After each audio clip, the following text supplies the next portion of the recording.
Hello everyone, कैसे हैं आप सब। आई होप कि आप सभी अच्छे होंगे। मैं Sangeeta from लर्नो hub, the free learning platform, जहां आप पढ़ सकते हैं math, science, SST absolutely free at learnohub.com।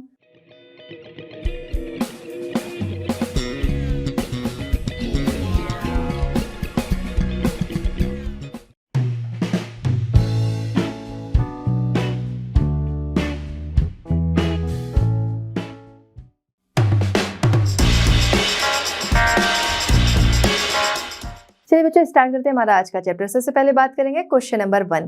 Question number 1 हमारा है, describe the ways in which the Buddha tried to spread his message to the people.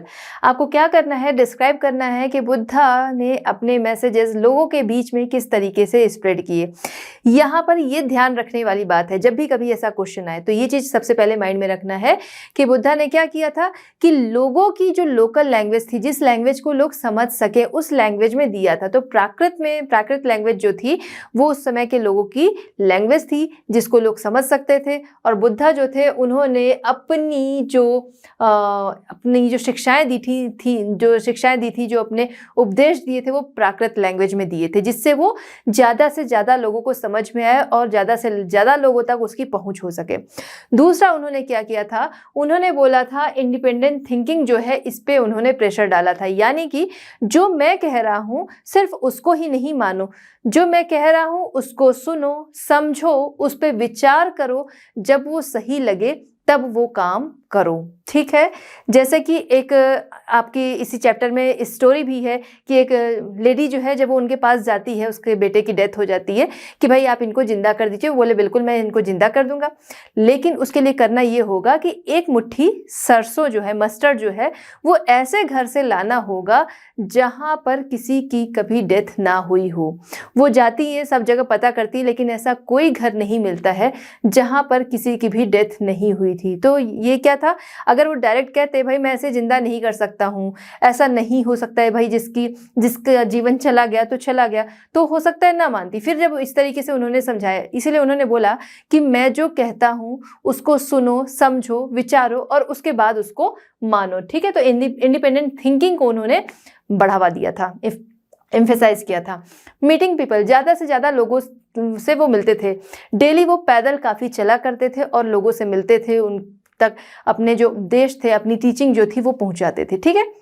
Next आते हैं क्वेश्चन नंबर 2। क्वेश्चन नंबर 2 हमारा है, राइट वेदर ट्रू और false. True और false में आपको आंसर करना है। फर्स्ट यहाँ पर है, the Buddha encourage animal sacrifices. ठीक है। तो बुद्धा जो थे वो एनिमल सेक्रीफाइसेस को इनकरेज करते थे। ट्रू है या फॉल्स है? बिल्कुल ये फॉल्स है, क्योंकि बुद्धा जो थे पहली बात की अहिंसा की टीचिंग देते थे कि किसी भी जीव को नुकसान नहीं पहुंचाना है। तो सैक्रिफाइसेस जो है उसमें क्या है, बलि देना। ठीक है। उसको तो बिल्कुल ही मना करते थे। तो ये क्या हो गया, फॉल्स हो गया। तो हम लोग इसको F से शो कर देंगे, जो ट्रू आएगा उसको T से शो करेंगे। ठीक है। नेक्स्ट आते हैं B। B यहाँ पर है, Sarnath is important because it was the place where the Buddha taught for the first time. ठीक है। सारनाथ जो है वो इंपॉर्टेंट प्लेस है। ठीक है। इंपॉर्टेंट है क्योंकि बुद्धा ने अपनी फर्स्ट टीचिंग जो थी वो सारनाथ में दी थी। तो ये क्या है, ट्रू है या फॉल्स है? तो ये क्या है, ये ट्रू है। ठीक है। तो इसको हम लोग ट्रू से T से शो करेंगे, क्योंकि बुद्धा जो थे इन्होंने कई बार देखिए कंफ्यूजन होता है कि बोध गया या सारनाथ।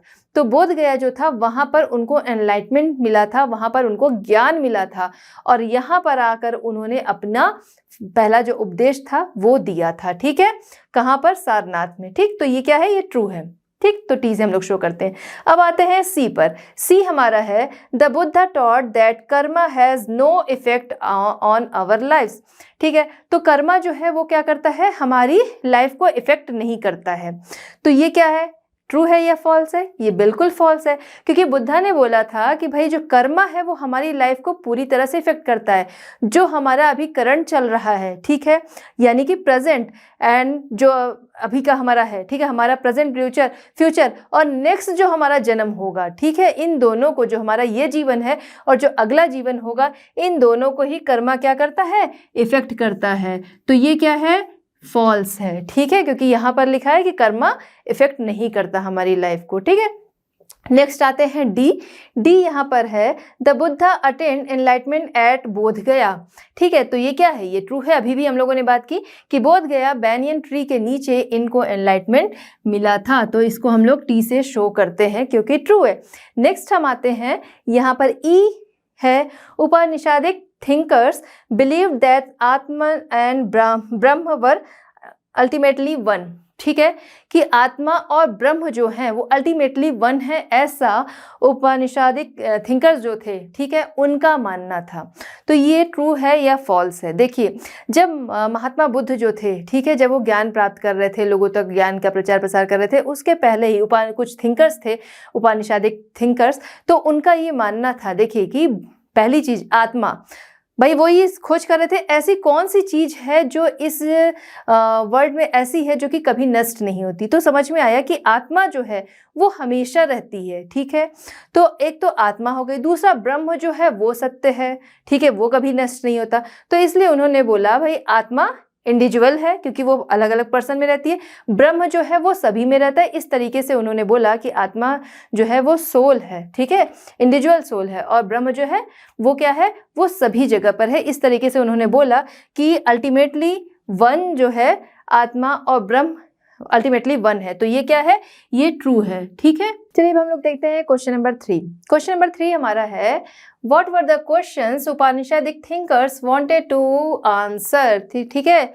उपनिषदिक थिंकर्स जो थे वो किस क्वेश्चन का आंसर खोज रहे थे। ठीक है, तो आइए देखते हैं कि the thinkers of the Upanishads wanted to answer the following things. क्या वो जानना चाह रहे थे, किसका आंसर वो खोज रहे थे।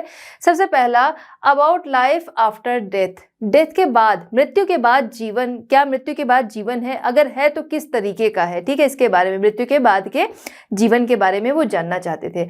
About the utility of sacrifices, ठीक है, जो यज्ञ वगैरह हैं, ठीक है, सैक्रिफाइसेस जो हैं, इनकी क्या उपयोगिता है, इनकी क्या ज़रूरत है, ये क्यों किए जाते हैं, इससे क्या होता है, इसके बारे में वो जानना चाहते थे। Next, what remains constant even after death in the universe. ठीक है, तो यूनिवर्स में मृत्यु के बाद ऐसा क्या है, जब किसी की भी डेथ हो जाती है, उसके बाद जब तक डेथ नहीं हुई है, जब तक इंसान जीवित है, तब तो दिख रहा है हाँ मैं हूँ, मेरी फैमिली है, ये सारा कुछ है, लेकिन जब मृत्यु हो जाती है उसके बाद ऐसा क्या है जो कि यूनिवर्स में रहता है। ठीक है, तो इसके बारे में वो जानना चाहते थे कि आफ्टर डेथ, ठीक है, यूनिवर्स में क्या ऐसा है जो कि कांस्टेंट रहता है। तो उन्हें समझ में आया कि ऐसा क्या है, आत्मा है जो कि कभी खत्म नहीं होती है। ठीक है, तो यानी कि जो सोल है, जो आत्मा है, वो कांस्टेंट है। ठीक है, आफ्टर डेथ यूनिवर्स में। नेक्स्ट हम आते हैं क्वेश्चन नंबर 4।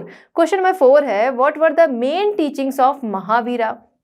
ठीक है, तो महावीरा की मेन टीचिंग्स के बारे में आपको यहाँ पर बताना है। तो महावीरा जो थे उनकी मेन टीचिंग्स जो थी वो निम्नलिखित थी। क्या थी वो समझते हैं। उनकी टीचिंग जो थी सभी के लिए, चाहे मेन है, विमेन है, बच्चे, जो कोई भी है, हर किसी के लिए उनकी टीचिंग ये थी कि जब अगर आप ट्रुथ को जानना चाहते हैं, अगर आप सत्य को जानना चाहते हैं, तो पहली चीज़ कि अपना घर छोड़ कर आइए। ठीक है, अगर आप क्या है कि ट्रुथ जानना है और आप घर परिवार में ही हैं, घर वाले लोगों के साथ हैं, तो आपका ध्यान जो है उन लोगों के साथ लगा रहेगा। ठीक, अगर आप अपने घर को छोड़कर आते हैं तो आप सिर्फ और सिर्फ सत्य की खोज में रहेंगे। तो इसलिए अगर आपको ट्रुथ जानना है तो आपको अपना घर छोड़कर आना पड़ेगा। नेक्स्ट है emphasise on following the rules of non violence. ठीक है, नॉन वायलेंस का जो रूल था उस पर उन्होंने जोर दिया कि अहिंसा के रास्ते पर चलना चाहिए, हिंसा नहीं करनी चाहिए, किसी भी जीव को नुकसान नहीं पहुंचाना चाहिए, क्योंकि हर जीव जो है उसे कष्ट होता है, उसे दर्द होता है। ठीक है, चलिए बात करते हैं क्वेश्चन नंबर 5। क्वेश्चन नंबर 5 हमारा है what do you think Anagha's mother wanted her to know the story of Buddha. ठीक है, क्वेश्चन क्या कह रहा है, अनघा की मदर ये क्यों चाहती थी कि वो बुद्धा की स्टोरी के बारे में जाने। देखिए, जो भी आइडल लोग होते हैं हम सभी चाहते हैं कि उनके बारे में हम लोग जाने, हमारे भाई छोटे भाई बहन हैं वो उनके बारे में जाने। यहाँ तक कि जब आप टीवी सीरियल वगैरह देखते हो देखो, तो आपको फैमिली वाले कहते हैं कि भाई पढ़ाई कर लो, लेकिन कभी कुछ ऐसी चीज़ होती है, कुछ इंस्पायरिंग, कुछ आइडल लोग होते हैं, तो उनके बारे में इंसान आपको देखने दे, मतलब आपके पेरेंट्स जो हैं वो देखने देते हैं, ठीक है।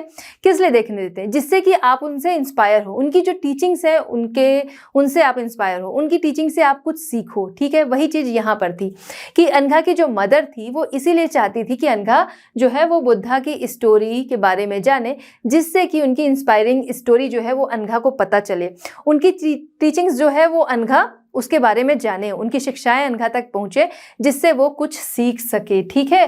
तो इसीलिए वो चाहती थी कि वो बुद्धा की स्टोरी के बारे में जाने। नेक्स्ट आते हैं क्वेश्चन नंबर 6। क्वेश्चन नंबर 6 है, do you think it would have been easy for slaves to join the sangha? Give reasons for your answer. सबसे पहली चीज यहाँ पर क्या है, आपको बताना है कि आपको ऐसा कि आपके अकॉर्डिंग बताना है कि क्या स्लेव्स जो थे उनके लिए संघा जो थे उसमें जाना इजी था, हाँ या नहीं। जो भी आपका आंसर है उसके लिए आपको फिर रीजन देना है। तो सबसे पहली चीज कि संघा जो स्लेव्स थे उनके लिए संघा में जाना या संघा ज्वाइन करना उनके लिए आसान नहीं था, इजी नहीं था। क्यों नहीं था? देखिए, स्लेव्स किस लिए होते हैं? वो लोगों की सेवा के लिए होते हैं, लोग उनको इसीलिए रखते हैं, ठीक है। तो अगर वो चले जाएंगे, ठीक है, अगर वो चले जाएंगे तो उनका काम रुक जाएगा जो कि उनको रखे हैं, ठीक है। और यहाँ पर देखा जाए तो बुद्धा जो थे और चाहे महावीरा थे, इन दोनों की टीचिंग देखी जाए तो ये दोनों ही कहते थे कि अगर आपको सत्य की खोज करनी है, ठीक है, तो आपको क्या करना होगा? तो आपको करना ये होगा कि अपना घर छोड़ना होगा। अब घर छोड़ना होगा ये तो ठीक है, घर छोड़ के इंसान कहाँ जाएगा? उसके लिए इन्होंने क्या किया था? संघा बनवाए थे, ऑर्गेनाइज किया था संघा, जहां पर लोग जो अपना घर छोड़कर आते थे सत्य की खोज में वो वहां पर रहते थे। इसके अलावा संघा के बारे में देखा जाए तो विनय पिटक में लिखा हुआ है, उसमें डिस्क्राइब किया गया है बाकायदा कि संघास क्या होते थे और इसको ज्वाइन करने के लिए क्या करना होता था। अब जैसे संघास में जो भी आते थे उन सभी के लिए एक नियम था, उसमें बाकायदा दिया हुआ है। उन सभी के लिए नियम ये था कि अगर कोई स्लेव संघा ज्वाइन करना चाहता है तो भाई वो जिसका स्लेव है अपने मालिक से वो परमिशन ले, अगर उसको परमिशन मिलती है तब वो संघा ज्वाइन करे, ठीक है। अगर कोई बच्चा संघा ज्वाइन करना चाहता है तो वो अपने पेरेंट्स से परमिशन ले, परमिशन मिलेगी तो वो ज्वाइन करे, ठीक है। अगर राजा के लोग जो हैं कोई वो ज्वाइन करना चाहते हैं तो राजा से परमिशन ले तब ज्वाइन करें। कोई लेडी अगर ज्वाइन करना चाहती है तो अपने हस्बैंड से परमिशन ले तब वो ज्वाइन कर सकती है, ठीक है। तो इस तरीके का वहाँ का नियम था कि अगर आपको परमिशन मिलेगी तभी आप संघा ज्वाइन करेंगे। तो स्लेव्स जो थे वो लोगों की सेवा के लिए थे, तो जो सेवा कर रहा है उसको आसानी से तो कोई छोड़ नहीं देगा, तो इसलिए जो स्लेव्स थे उनके लिए संघा ज्वाइन करना मुश्किल था, ठीक है। और ऐसा भी नहीं था कि वो उनके पास कोई राइट्स रहे हों, ठीक है। उनके पास राइट्स या तो नहीं थे या नाम मात्र के थे, तो कोई राइट्स का वो यूज भी नहीं कर सकते थे कि भाई ये मेरा राइट है कि अब मैं यहाँ से जा सकता हूँ, ठीक है। ऐसा कुछ भी नहीं था, उनके पास राइट होते नहीं थे और लोग उनसे काम करवाते थे तो छोड़ के मतलब कि उनको छोड़ देंगे ऐसा भी ईजी नहीं था, ठीक है। सोसाइटी में जो लोग भी स्लेव्स को रखते थे उनसे बाकायदा अपने काम करवाते थे, तो इस वजह से जो स्लेव्स थे उनके लिए संघास ज्वाइन करना इजी नहीं था। चलिए बच्चों बात करते हैं क्वेश्चन नंबर 7। क्वेश्चन नंबर 7 हमारा है, discuss the reasons why the Chinese pilgrims came to India. आपको बताना है कि चाइनीज पिलग्रिम्स जो थे वो इंडिया क्यों आए थे। पिलग्रिम्स मतलब कि तीर्थयात्री। अब जो तीर्थयात्री होते हैं, ठीक है, वो किसी जगह पर क्यों जाते हैं? उस जगह के दर्शन के लिए। हम देखें तो पहले के टाइम में जाते थे, आज हमारे लिए दर्शन जो है वो बहुत इजी हो गया है, कहीं पर भी करना, टीवी मोबाइल इन सब के जरिए जो है हम उसके बारे में अच्छे से जान सकते हैं, ठीक है। बाकायदा दर्शन भी हो जाते हैं, लेकिन फिर भी लोग जो हैं जाते हैं उन जगहों पे क्योंकि वहां पर क्या है, उनकी आस्था जुड़ी है। अब हम बात करते हैं बुद्धिज्म। चाइना में बुद्धिज्म कहाँ से गया? इंडिया से गया, क्योंकि महात्मा बुद्ध जो थे वो यहीं से थे। महात्मा बुद्ध ही बुद्धिज्म लाए और वो उनका जन्म यहीं पर हुआ था, ठीक है। तो जो रिलीजन वहां पर लोगों को इन्फ्लुएंस कर रहा था उसके बारे में जानने के लिए, बुद्धा की लाइफ से जुड़ी हुई चीजों के बारे में जानने के लिए, ठीक है, उनके लिए, या फेमस जो मोनेस्ट्रीज यहाँ पर बुद्धिस्ट मोनेस्ट्रीज बनी थी उन सभी के दर्शन के लिए एक तरीके से कह सकते हैं, ठीक है।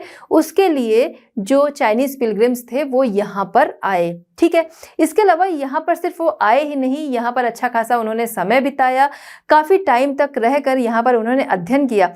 यहाँ पर जो नालंदा यूनिवर्सिटी थी वहाँ पर रहकर चाइनीज पिलग्रिम्स जो थे उन्होंने बाकायदा बुद्धिज्म के बारे में जाना और अध्ययन किया, शिक्षा ली उसके बारे में। तो इस तरह हमारा ये चैप्टर कंप्लीट होता है। मिलते हैं next chapter at Learn Hub. Learn Hub free है पर बेस्ट है। Thanks for watching.